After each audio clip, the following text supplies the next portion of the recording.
Yun. Negosyong walang puhunan. Posible nga ba? Yes, sobrang posible po.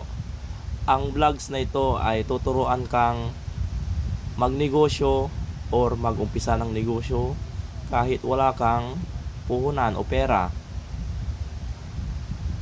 Kapag natapos mo yung vlog na ito, sigurado ako meron ka ng negosyo or makakapag-start ka ng magnegosyo. So, let's go! Unang negosyo na pwedeng umpisaan kahit walang puhunan. Ito po ang tip number 1 po. Based on my experience po. Dahil nagawa ko na or nangyari na sa akin. Magbenta ka ng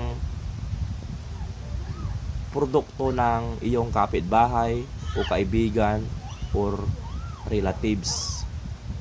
Sabihin mo sa kanila na babayaran mo yung produkto nila kapag nabenta mo na. So, ayun. Meron ka ng negosyo kahit wala ka pang nilalabas na pera. Basta, wag mo lang silang i-scamin or lulukuhin.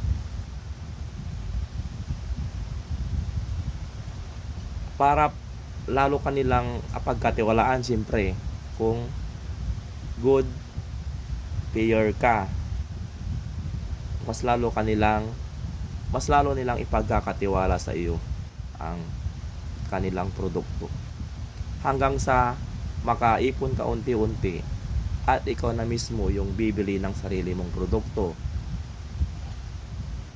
Sa umpisa, makikisabay ka lang sa kanila or gagamitin mo yung kanilang produkto para magka-pera ka. Mapaikot mo yung kanilang business at mapakinabangan mo ito. Yun lang po muna sa ngayon yung susunod na tip. Next po na vlog ko. Abangan nyo lang po ako. Nag-upload po ako every other day ng vlogs. Thank you po and God bless. Bye bye.